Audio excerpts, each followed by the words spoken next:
Hello, and welcome back to another episode of C-Suite Unplugged. I'm your host, Adam Legg, and in this series, I talk to Alberta's top CEOs, entrepreneurs, and business leaders about their journey to the C-suite, what keeps them up at night, their perspective as a leader in their industry, and their outlook on the future. If you find this episode interesting or insightful, let us know by heading over to Apple Podcasts or Spotify and leaving us a quick review and rating. Now, on to the show. You've probably encountered the business of today's guest at least once, if not many times, depending on how seasoned a traveler you are, whether you've taken your kids to hockey tournaments or are a visitor to smaller communities across the country. I know I have, and quite often.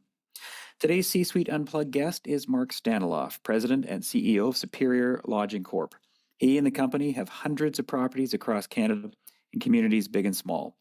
He's an Alberta-born and raised entrepreneur who fell in love with real estate and building things.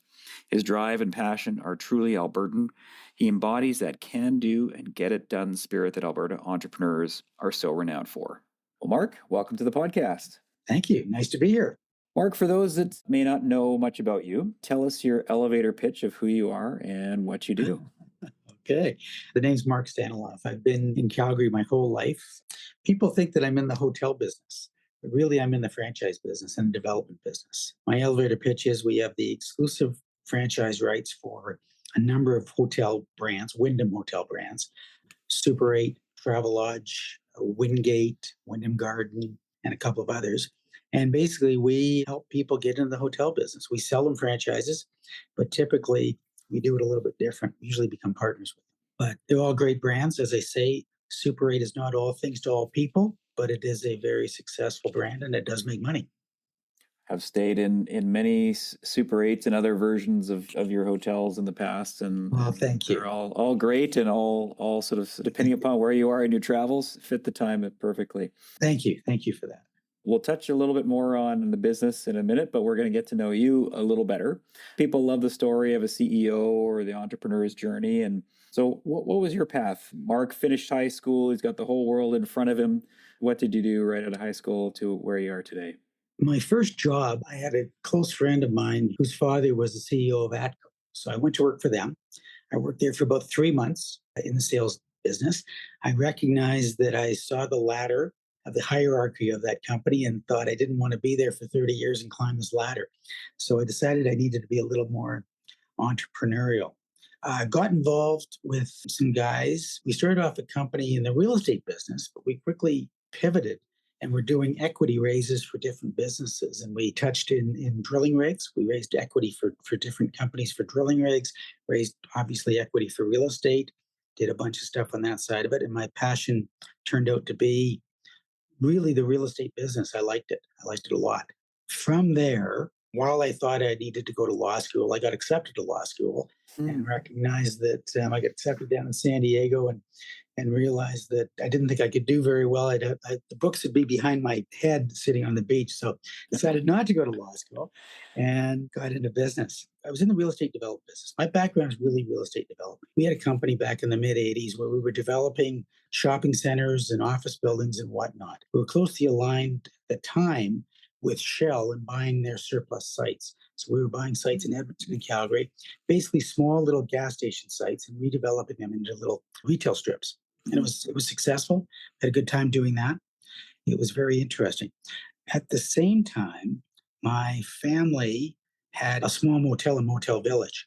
And a guy walked in one day to sell us a franchise for Super 8. At the time, never heard of Super 8. Back in 1992, they were just coming to Canada and they were looking to try to sell some franchises. So I went and had a meeting with the guys from Super 8 and I said, that sounds all really good and exciting, but I don't want to just do one Super 8. That's not my background. And they had just sold the development rights for Super 8 for Eastern Canada to a group out of Sarnia on some basis. And I said, well, that sounds interesting. So lo and behold, we tried to negotiate a deal. We had to drive down from Calgary to Aberdeen, South Dakota, which is 1,000 miles in February in the middle of a snowstorm. Went down there, negotiated a deal with them to buy the Western Canada development rights for Super 8 and came back with an agreement. When we went down there, the guy who was trying to sell us the franchise was telling me he had all of these deal's ready to go. And, it's very interesting and whatnot. We get back into Calgary, meet with him the next week, and he lets me know he quit. He's gone. He decided to go with the group in Eastern Canada. So lo and behold, we have this agreement for Super 8. At the same time, we're still developing shopping centers. That's really my background is development. And what are we going to do with this Super 8 flag, if you will? Kind of one thing led to another. And the rest is history. You built the You know, franchise model out and yeah, sold kind lots of of. franchises. And Well, there's lots of bumps along the way. There's no question about it. It was certainly interesting. The first time somebody phoned me up to buy a franchise, it was for Medicine Hat. And I go, wow. I said, really, you want to buy? You want to buy a franchise? That's great. It was $10,000 at the time. Yeah, want to buy it? We ended up selling it to him. The first one we developed was in Brooks, Alberta. Found a piece of land. It was actually an old shell site on the highway.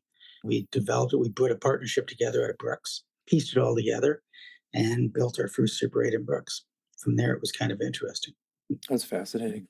And Yeah. I'm curious your background in the real estate development side on the shopping Mhm. centers. How did you get into that? And are you still involved in that in any way? Yeah, I'm still certainly involved in that.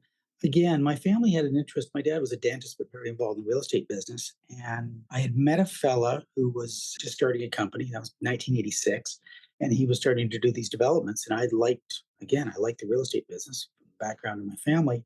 And we started developing these. They were small centers, a lot of little gas bars, Humpty's restaurants, lots of little tenants, small sites, under an acre, and just got in the development business. I like, as I said, well, my background is really real estate development. That's my passion, if you will. Yeah, it's a nice blend of business, but seeing something significant materialize in a physical form, right? Yeah, Exactly, exactly. You start with a piece of dirt, you're able to build something. You see something at the end. There's a tenant in there, a happy tenant, hopefully. It's nice, and you create value. I mean, that was the whole idea. Was certainly creating value and keeping these shopping centers was the idea. it sounds like your family very entrepreneurial. Your dad a dentist, as you say, but also had real estate interests, a shopping center, motel, etc. When I grew up, Adam, it was kind of interesting. He was very entrepreneurial, him and his partners. So when I grew up, my dad was involved in a couple of different businesses. So he used to own the Pepsi Cola plant, bottling for Southern Alberta. Oh wow, okay. Okay. And he did that with a partnership. At the same time, they used to own Budget Rent a Car for Calgary. Oh okay. So I grew up in the rent a car business, if you will, going to high school, 14 years old. I remember working there in the summers, selling cars, selling the old cars. And when I was 16, best job in the world. I got to go and be a car jockey and Yeah, yeah. we did renting cars and stuff like that. But we owned Budget from 1968 to 1975. Then again, my dad was very entrepreneurial. He liked the real estate business. So we've got a number of warehouses that my dad bought years and years ago, still in the family. Again, real estate background. My dad had a saying when I was growing up: "Always buy land. They're not making any more of it. It's a good investment." I'm curious: is there entrepreneurialism that runs through your family? Obviously, your dad. Was it just sort of part of the Staniloff DNA? He was a little bit. I've got three brothers, two that are involved in the hotel business, one that's a dentist. My dad was a dentist by trade, but it was more in the family. My uncle, who was very entrepreneurial, had a number of different businesses, and I liked what I saw. As I say, when I graduated university and I went to work for ATCO for 3 months, I'm looking at the corporate ladder and I just saw I can't do this. I need to do this on my own. I need to go out and figure out how to make some money on my own. So that was kind of my spirit. That's It was awesome. fun. Do you think there's anything about Alberta that's unique, or do you, in your travels, reflect on anything that's unique about Alberta? Because we are known for that entrepreneurial can-do spirit, but is there anything here that you think is unique that fosters that entrepreneurial drive and energy? I think part of it is trying to prove to Eastern Canada that we are important. I mean, whenever you go to Toronto, they make you feel like they're the center of the universe. And quite frankly, I mean, I've traveled across Canada, and I don't believe that. I think Alberta's spirit. I mean, I think it stems from the oil and gas business more so than anything. How we just can make it happen here. Yeah. A lot of my buddies are all entrepreneurs, and I've always seen it. It's the can do attitude. We get curves thrown at us all the time, but we always seem to rise above that. It's the spirit. It is the Yeah, spirit. it really is. Mark, as a leader and executive yourself, how would you describe your leadership style and philosophy? Maybe twofold, Adam. Probably strategic, because I like to be strategic and knowing where I'm going and whatnot, but also coaching. I like to be involving. my staff and also my partners. Part of my competitive advantage in the hotel business has always been to become a partner with these franchisees. So Mm. I tended to coach my partners. Like a good example, I walk into Brooks, Alberta. I don't know Brooks, but I find some partners that are local people that understand Brooks, see the need for a hotel, and I coach them how to do it. I became a partner with them in the hotel. I put money into it, but it helped them develop it. So that was always the spirit. And that's what I think was one of my keys to success. That's my differentiation from the other brands where I would put money into a deal. But that coaching leadership, I think, worked. And certainly from a staffing point of view. And again, strategic, knowing that my brands were important to smaller communities. Okay. Mm. The hockey teams, those smaller communities that I'd walk into a town and there'd be a hotel there, but usually I used to say it was under demolished. It was old, it was ugly, it was awful. We'd go in there and build a new hotel with the local people there. And Yeah. that's what made it successful. When local ownership, they owned the hotel in the town, you knew where they were going to stay. So Mm-hmm. that was important for me. Well, I like your approach too, because you become invested in it as well, because you're invested in the success of the person, the partner, you're invested in the success of the property. What I found is, and it's an interesting business, because I'm a partner in a deal, there was never negotiation on the royalty stream or the franchise fee or whatever. Okay. That was just set aside. I'm a partner in this deal. When Holiday Inn came into a town or Days Inn or one of the other brands came into the town, they would tell them a hotel and phone me when it's open and we'll hang the flag. By being a partner in it, it got it built. And quite frankly, in my early years, and even today, I probably made more money on my equity interest, my sliver equity interest in these hotels than I did on the franchise side. Mm, So it got interesting. me exposure into a bunch of different real estate plays. And lending on my background from doing real estate development, it was always a site that needed a hotel, but it was usually bigger where I could put a McDonald's on the front or a Tim Hortons Right, or right. something on there. So it gave this full center of a little development and it just made it easy. So it wasn't just the hotel. The hotel was the anchor in the back, but it didn't have to be front and center. And the local people loved it. I mean, every one of my partners, I don't know if anybody's had more partners than me in Canada, but across the country, I built 300 hotels.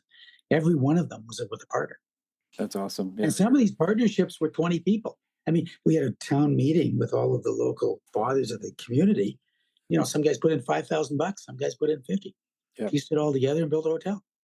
That's awesome. A community investment, right? And That that's what they're that invested in success. exactly. And that's led to the success, whether the funerals or the hockey games or whatever, the weddings were in town. Where are they going to stay? They're going to stay at the hotel that they probably own a piece of. Yeah. Yeah. Yeah, exactly. Mark, how do you define your success for yourself personally as an executive and a leader? I had a couple different ways. Certainly from the community aspect, when you develop hotels in local communities, the community really respects it. They use it.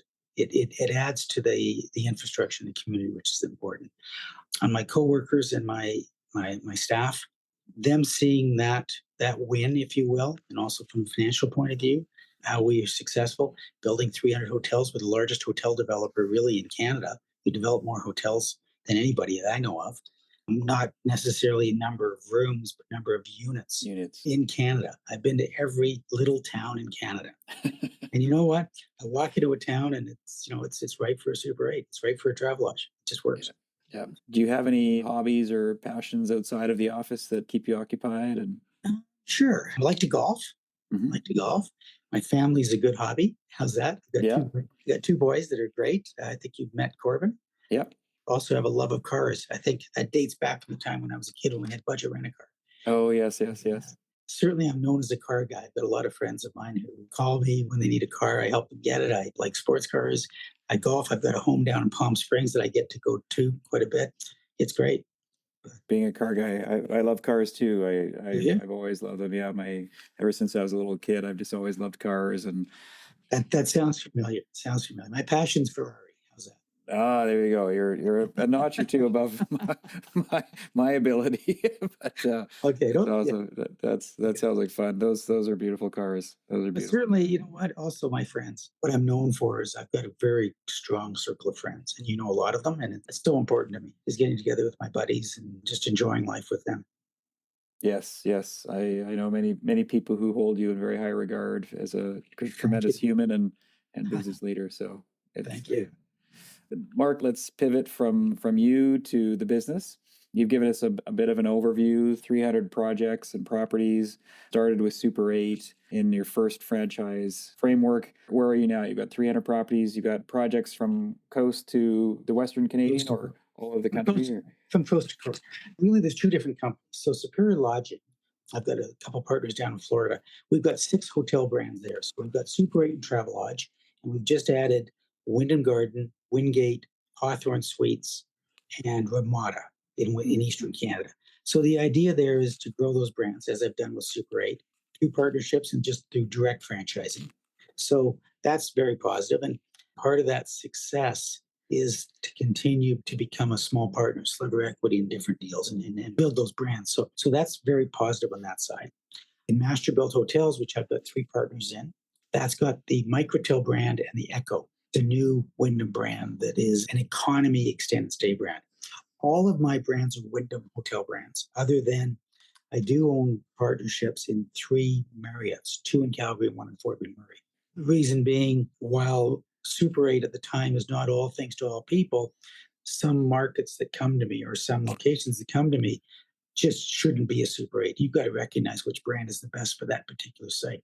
So down in Seaton, we built 2 Marriotts, a Courtyard and Residence Inn, right product, right location across the street from the hospital. In Fort McMurray, we had a Super 8 there. It burnt to the ground in 2015. We were building a microtel up there. Decided at the time maybe it would make sense to tie into another reservation system. So we built another Marriott up there at Town Place. So that was site specific for those brands. But typically, my efforts on a day to day basis are my core brands, which are Wyndham Hotels. And I've got a good association with them. My agreement on the royalty side is something that is very, very unique. They don't have that arrangement with anybody else in the world where we get a share of the royalties. And it started back in 92 when I bought the rights. And they, at the time, Wyndham didn't own Super 8. They bought Super 8 a year after I got involved in it. And they've evolved quite a bit from different names of companies. But so my agreement is unique, and they recognize our ability with our team to go and build these hotels. So they entrust us with these brands up here, which is really a feather in our cap, our team's cap. It's been great. Again, a big part of my success, Adam, is trying to differentiate it. And again, by putting equity into a deal, nobody else does that. None of the other brands do that. So that gives us the ability to get to win a lot of deals. Yeah. What do you look for in a brand, Mark? I mean, obviously, there are so many under your banner and so many out there globally. When you're looking at a brand, you obviously have to make a decision. Am I comfortable tying myself to that brand? What do you look for in the hotel brands that makes you say yes? I think part of it, for me anyways, is where's Wyndham going? Because they've got 26 different brands. So having the flexibility, I think that's important for a franchisee today.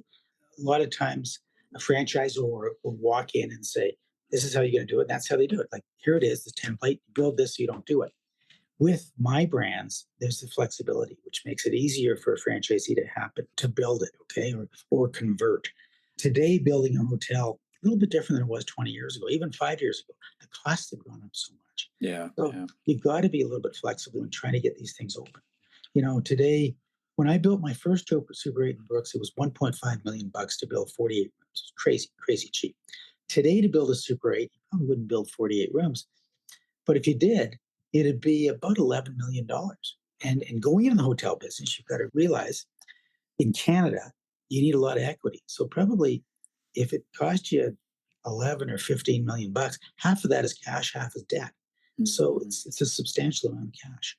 So when looking for a brand, you got to find one that delivers. It's got to have a good loyalty program, which is very important. It's got to have a good reservation system. And the traveling public has to look at it and say, yeah, you know what, it works. I say this time and time again. I'm not all things to all people. I'm a Super 8, as you know, and it works. People ask me, do I always stay in Super 8? Well, I do if I go to a community where I've got one. I used to have one in downtown Toronto. Whenever I went to Toronto, I stayed in it. I owned it. It was great down in Spadina. Yeah. But typically, I'll go to a new community where I'm looking to buy or build a Super 8. So I don't necessarily stay there. And when I travel with my family, don't necessarily stay to Super 8. I stay to Marriott. When I travel by myself, I usually stay at Super 8 or Travelodge. It's clean, it's comfortable, it's consistent. And Yeah. that's what you need. Okay. It just kind of works. I'm always amazed sometimes when I see these hotel brands that have all of the sub brands underneath them. You said Wyndham has 26. And Marriott has 38. wow. And you say often you can sense the right brand for the right community. Are they that distinct across in the sense that it seems like it might be tough to Adam, parse it's a out? very, very good question because the average traveling public doesn't understand the differentiation factors. As a franchisor, as a hotelier, I see the brand, but they all meld together. I mean, the big thing today is extended stay. And now everybody's going to economy extended stay. A room is a room is a room, I say that. But how I tend to be able to look at a market and say, okay, is that a Super 8 market? Is it a Marriott Town Place? And you get a feel for that very, very quickly. Again, it's cost. It's also cost. But the traveling public, it is a problem. People will travel their loyalty brand, so they'll travel Marriott, but they don't necessarily know the difference from a Town Place to a Courtyard. A lot of people don't know the difference, and a Staybridge and a Residence Inn, and it's all the same. It's not all the same, but it is. There's little differences, and Wyndham does it as good as everybody else. Where I know, a Wingate is this. All the big brands are also now doing what they call their soft brands. Okay, so now you've got in Wyndham, they'll do what's called a trademark. So that goes into an iconic hotel, call it whatever you will, into a local community. Everybody knows it by the name, and they'll put their brand on it, such and such by Wyndham. Okay, but it's a trademark hotel. They don't lose their name. What they do is they tie into a reservation system and loyalty program, which is always so important. And everybody's doing that. Marriott's got that. IHG's got that. Choice, they all have that. I typically try to do with hard brands with the brands I've got. It is a bit of a challenge, and you could call it a conflict sometimes as to which brand goes where. And the other problem is with Marriott, like in downtown Calgary, there is I think 13 Marriotts in downtown Calgary. I mean, because it's Sheraton, it's Westin, it's Residence Inn. I mean, you just go down the name. So Yeah. me as a developer, I'm going to go build a hotel. Is it something, do I just want to add to that where people are going to be on the same reservation system? Or, do you want to come and be a Wyndham? I don't have a Wyndham hotel in downtown Calgary. So there's an advantage. So it's always interesting. Yeah, I'm always amazed at how many sub brands are under the big flagship in it. And you're right, I probably don't even know I'm staying at something in the same family. You don't, but you tend to follow your loyalty program. You That's tend to follow, you do tend to do that. A lot of customers do that. Okay. But it is a bit of a challenge. There's no question about it. Mark, a lot of your properties are in smaller and mid-sized communities. Did you see that as a real niche opportunity? Was that a strategic choice as you built the company? I mean, I know I've stayed in some of your hotels in Fort McMurray. We know you've got them as far north as High Level, often places where it's sort of remote work and workers for resource projects, etc.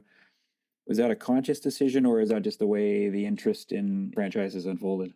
It was certainly a conscious decision to go that way because, I'm not suggesting Super 8's going to do well in downtown Calgary as a whole. Okay. But certainly if you go to Brooks, if you go to High Level, if you go to all of these communities, we tend to really outshine ourselves. I think it's also partly franchisee driven, where these people that live in those communities recognize that this was the right product for what we needed. Okay. We don't need to have Four Seasons. We need to have rooms that are clean, comfortable, consistent, that the hockey team can stay at, that the funerals can be at. And that's what we did. So it was driven both by myself and franchisees, if you will. And if you look at Super 8 in the States, that's where they did. They started in Aberdeen, South Dakota. That's where that brand started. Wow. And that's exactly what was there. But certainly, I made a focus of that. I made a focus of trying to get with First Nations. And you know what? They understand that side of it as well.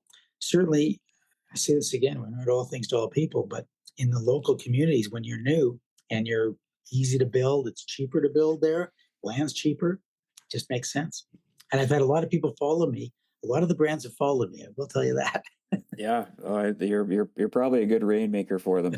So, You touched on the partnerships with First Nations. I know the property I stayed in Fort McMurray is a partnership, I think, with the Mikisew. yes. Yes. Mikisew. And so tell me about that. How did that first start, and how important are those partnerships as you You build? know what? It's my competitive advantage again. It was very important. The Mikisew, we became partners with them in 1998 in Fort Mac. They had a piece of land. I was introduced to them. They was freehold land. It wasn't reserve. Mhm. And we met them, building Super 8 at the time. We built a little 48 room Super 8 that became 140 room Super 8. We kept adding on to it. Mhm. And it was a very good relationship. They've been excellent partners. I had probably my best compliment from that group was when I was meeting with the chief one day and he's sitting in my office and he says, Mark, he says, you're different. I said, what do you mean? He said, well, every other partner we've got, they're always after the feather. And I said, what do you mean by that? He says, well, if they're partners with us, what can we get advantage from being with a partner with the First Nations? Is there tax thing? Is there employment? Is there something we can get that nobody else can get because you're First Nations, you've got this. And he called it, after the feather. And I says, well, I said, I've never done that. He said, I know. He says, you treat us as equal partners. There's no bullshit. And it's easy. And they've just been my partners. So we've got partners across the country with First Nations, whether it's Northern Quebec, St. John's, Newfoundland, and it's out in Nanaimo. I've consistently had First Nations as partners. They've been anywhere from 20% up to 80% partners. Treated them very, very well and equal partners, and we've done very well with them. And they've done very well by us, and they Yeah. appreciate it. And I, they're great. yeah, I'm amazed that Mikasu is a business council member as well, and I just the entrepreneurial thinking of these nations, and I think it's just Totally, totally. so important that they're actually investing and generating opportunities for the community, for their people. They totally understand that. They understand the value of having a property. They understand real estate. They really do understand that. They understand the legacy part of that, and they understand cash flow. And they want to make money, and they should. Everything we do is for the betterment of them and their investment. There's no unusual benefits that they don't get. Mhm. But I think there's a lot of people who try to take advantage of it and say, "Oh God, I got First Nations as a partner. I don't have to do this. I don't have to do this, and I can take advantage of it here and there." And no, I mean, I push them hard as to how to get more benefits from them. Like we had a meeting this morning and saying, "Listen, all of your partners up in Fort Mac, they have to have a span, and we should get that business." He said, "You're right. So we need to make sure we get more from you guys on that side, but it's only benefits them." And they're actually majority partners there. They own 60% of both those hotels, both the town place and the Microtel. Yeah. They own 60% of those hotels. But we manage it, and they're great. They're great, great partners. I can't Yeah. I can't speak highly enough of those guys. Yeah. And of every one of my First Nations partners, we've got the EU Cree out in northern Quebec. They're outstanding. They're great, great. Yeah. Love seeing those partnerships. I don't think it's hyperbole to say that there's probably wasn't a sector that was more impacted by COVID than the travel and tourism sector. And Mark, I'd love you to talk about how you navigated those couple of years with lockdowns and people discouraged from traveling, and how did you and your partner survive that It, challenging time? it was certainly a challenge, and we made a lot of mistakes. One of the mistakes we did, we made a decision and locked down, actually closed 4 hotels. Okay, I think we closed, and that was a mistake. Okay, that was a mistake. We did that for about 3 months and then opened them back up because we recognized that while business was certainly slow, and it was very slow, it cut in half, there was still some people traveling. It wasn't good for the asset. And in the long term, we were still going to be there. So we opened them up. But fortunately, we only did 4 of them. I wouldn't do that again. A couple of the hotels became almost shelter in place. That a lot of that happened. It was that, which was challenging again. It gave you some immediate cash flow. At the end of the day, the hotels needed a big renovation when it came back online. So it wasn't the best thing to do. You don't have a playbook for that when it happened. You didn't know what was right and wrong. But certainly the hotels we kept open and nursed it along fared a lot better than the hotels that we closed. Today, we're past all that. Rates are good and everything else, but certainly it was challenging. Fortunately, we survived. We had very good lenders, as everybody did at the time, and there was some government assistance that we had. The Hotel Association of Canada, which I'm a board member, was very, very instrumental on helping us and getting different programs and whatnot. Adam, at the time, we were having meetings every single day with the board across the Yeah. country, trying to come up with solutions and what we could do for our members and everything else. So it was certainly a challenge. As I say, no playbook for that stuff, but Yeah. we survived. We've all come back stronger. The assets are better. A lot of assets have left the industry. Some got bought by different communities where they turned them into homeless shelters. They did whatever. That's not altogether a bad thing because Yep. some of those were hotels that shouldn't have been hotels, or if they're out of the system, and the ones that were there are doing better. So it was certainly challenging. And the brands helped as well. Wyndham was very, very good. Wyndham was better than Marriott at the time. Wyndham just stopped all fees. Okay. They gave us a holiday. There was no fees. Mm. Reservation system was open. There wasn't a lot of business. Marriott made it very difficult at the time for us. But Interesting. we came through. You sure did. Yeah, you sure did. But between hotels and airlines, I don't think there are more impacted businesses. I remember traveling a little bit and going to Montreal, and we stayed at a hotel and we had some meetings, and it was crazy. It was just nuts. There was nobody there. Walking down the middle of the street, there was nobody there. I remember Toronto.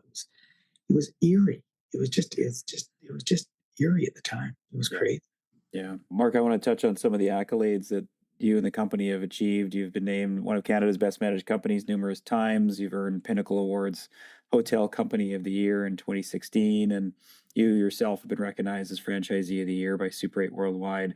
You've talked a lot about some of the secret sauce for how you're successful. Any other elements you think have differentiated you to rack up such a great and a commendable list of recognition? I guess I'm going to be a little bit redundant here and just say both my team, which has been outstanding, and they've made me look good, and certainly my partners. Being able to partner with people in different communities and really being an asset to that community has made it easy, and not easy, but certainly easier. And certainly my list of partners across the country has been Mhm. very interesting. Every time I meet somebody, they say they're from this town. I say, "Oh, I know what's your name. How do you know him? Partner with him in a hotel. Oh, is that ever cool? He's a great guy." So it's always been good. I can tell you, I've had so many partners, and when I look back, out of 300 partnerships, I think three haven't been good. Okay, and Mm. not that they were Wow. well. I got out of them, which is what it is. I mean, you can't be 100%, but certainly for the most part, been my partners. Yeah. Well, 1% It's bad pretty good. partnership rate's pretty darn Not good, bad. I'd say. Not bad. Pretty darn Not good. Mark, let's look to sort of our final segment here about the future. And do you see hotels changing, innovation happening? I mean, at the end of the day, it's pretty consistent for decades. It's a place to sleep, a bathroom, maybe some other amenities. Is there anything that you're seeing shifting in traveler tastes or innovation in the sector that you think will make the experience bad. different? Yeah, it always is. We touched on it before with all these different brands. Every brand tries to be differentiated. They always try. The buzzwords today in the hospitality business and the hotel business is extended stay. That's good. People are looking to extend their stay a little bit, having the amenities in the rooms. I've always been the advocate of saying a room is a room is a room. I like to spend money in the lobby. That's where people buy the room. Okay, they feel good there. But when you get in there, in my history, has been the bed, the TV, and the shower experience are what you really remember. The other biggest part right now is the internet. You really got to Mm-hmm. make sure that people have being able to stream. It certainly is evolving. There's no question about it. And when I walk into a cool hotel and kind of say, wow, isn't that neat? But I learned long ago when I was starting to build Super 8s and I had a group out of the States, they called it the amenity creep. You can sit down and keep adding stuff and adding stuff. Question is, are you going to get paid for it by your consumer? Are they going Yeah. to pay you an extra $2 because that faucet is gold or because of whatever? I mean, you've got to be clean, you've got to be comfortable, and you got to be consistent. I'm of the mind that if you provide those amenities, stick to your lane, you'll do okay. There's Mhm. always going to be a cooler hotel, a better hotel, but it's going to be more money. Some customers will pay for that, but a lot of my customers won't. It is what it is. That's how I've always dealt with it. Yeah. How has the advent of Airbnb been for the sector? And you see many communities now pushing back. We've seen New York, we've seen Oh, BC, BC, yeah, for yeah, sure. pushing back on the Airbnb, just lots of challenges there. But how has that Not good. impacted the industry and where do you see it going in the future? Well, it's impacted a lot because suddenly now we as hoteliers have competition that we never talked about. We never knew. All of a sudden we've got, you go to Expedia and there's all of a sudden these hotel rooms, if you will, there that, you know how to compete with the people that are out there, but you don't know how to compete with somebody you don't know. Yeah. So the Hotel Association of Canada that's one of our key focuses is dealing with this fair B&B, if you will. And they were instrumental in dealing with what happened in Vancouver, where you're allowed to put your existing residents on the Airbnb site to advertise. You can't put multiples. Okay. If it's not your primary residence, it can't go on there. The other thing they've been able to do is make sure that they pay GST. They weren't paying tax. It wasn't fair. It wasn't a level playing Yeah, field. totally. So today, I see that changing quite a bit and going back to the way it was. Airbnb, I think, has got some real challenges. Every community is fighting it. If you live in an apartment building and suddenly a guy buys 10 units and puts them on Airbnb, the security aspect, the transient nature of it, what's going on in those rooms, you don't know. I mean, there's a lot of illicit activities going on in those rooms, and those apartments don't want it. So while the hotel people don't want it, the residents don't want it. That's a problem. You go into a community, you put your house on Airbnb. You know what? Guys have big parties. Communities don't want that. So it's coming back, I think, and I think they're going to have their big challenges. And I can tell you, as a hotelier, we are fighting. It's not fair. If it was a level playing field, it'd be great, but it's not. So it's changing quite a bit. It's going back, I hope, I think. I feel it. I feel the pendulum swinging. Both from I think an equity standpoint, the whole tax issue which you talked about, which is something that I'm glad they cracked down on that in some communities. But I think also just the user experience. We've actually stopped staying at Airbnbs. What they advertise and what you get, it's totally different. And security and life safety and all of the other issues that don't come along in an Airbnb unit. You've got it in a hotel. I mean, we supply all that stuff. It's all there, and convenience. So I've actually never stayed in Airbnb. Just You've got hotels all over Canada. I don't need it. My kids have. Yeah. I heard the same thing what you just said. They're not all what they're cracked up to be. There's issues. Lots of challenges still, for sure. Mark, as you said, you're on the Hotel Association of Canada. You're on the board. Other than the Airbnb issue, what are some of the other public policy issues in the hotel sector? Big part is foreign workers. The Foreign Worker Act. That's a big stuff we're dealing with on a regular basis. We support it. They're a big source of labor for us, which is very, very important. We want to keep them coming. So that's important. Also, fraudulent booking. People booking rooms that are for illicit purposes or just not people showing up. It's a whole issue in the hotel business. So we're an advocate. We're a very, very strong association in Canada. We have a very strong presence in the ecosystem. It's called Green Key. It's a program that Hotel Association owns, and we just sold half of it to the American Hotel Lodging Association. So we're partners with them now.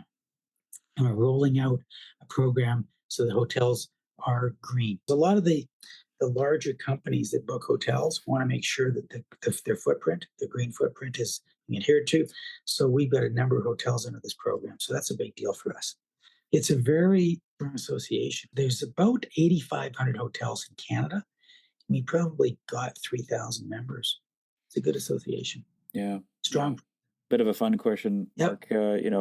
Taylor Swift took over the globe, and every community that she touched down in seemed to just explode on tourism.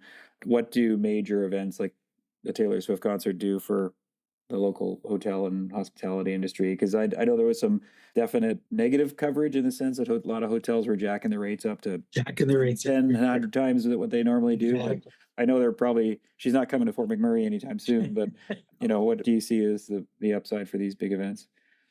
Well, certainly occupancy was important. Our rates in hotels are like seats in planes. Okay, it's a dynamic pricing. So when you've got an event like that, certainly you're going to see prices go up. It's the same Calgary. I mean, look at our Stampede rates. Last year our average ADR was probably $600 during Stampede in Calgary. It's a good thing for our hotels. We try to tell our hoteliers to say, listen, you've got to make money when you can. We appreciate that. That's important. But you also can't be gouging the public. Okay, you've got to be able to give them a good room for a fair number. Now, what that fair number is certainly varies depending on the time. So during Stampede, it's $600, and that room now is $200 or whatever. The biggest problem you've got is some operators that just take lousy rooms, awful rooms, and just jack them up, and that is not good. And that gives us a bad name. I try to stress, and that's one of the good things about a franchise, because they've all got standards they've got to live to. Mm-hmm. The independent hotels that aren't franchised don't have a watchdog. They don't have that. So they tend to be, if anybody's going to be a culprit, it's usually them. And the quality is also an issue, typically.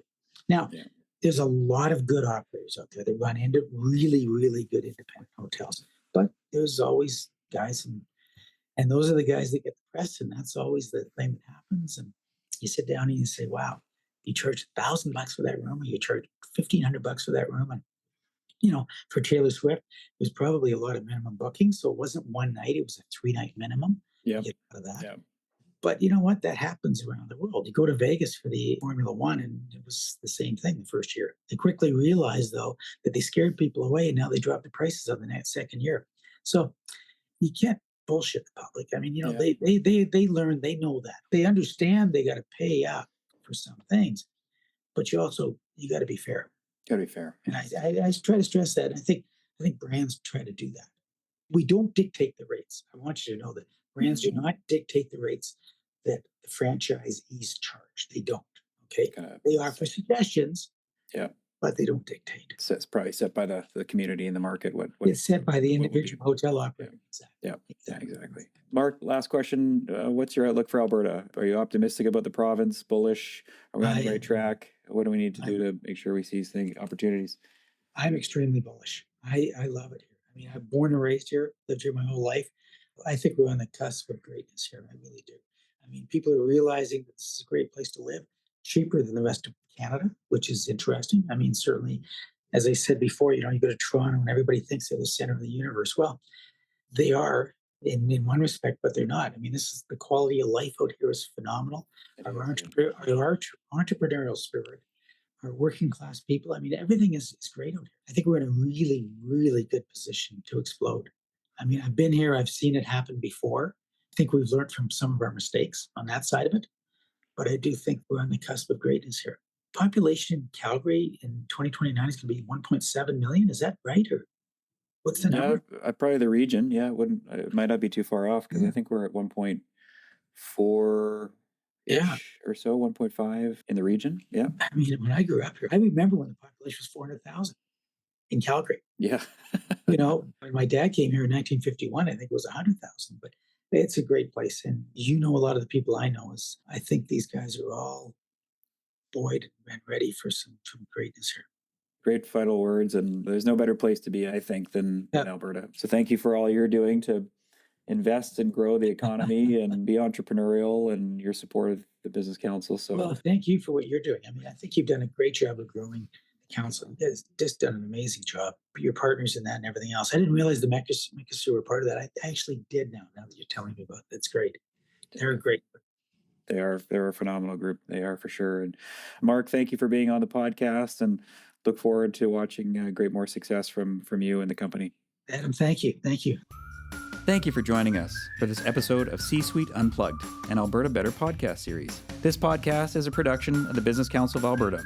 You can learn more about us at businesscouncilab.com.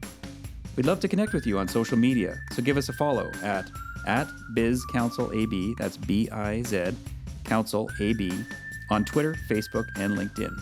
If you like this episode and want to support our message of shared prosperity for all, please be sure to head over to Apple Podcasts, Spotify, or wherever else you get your podcasts to subscribe, rate the show, and give us a quick review. New episodes drop every other Tuesday. Thanks for listening, and see you next time.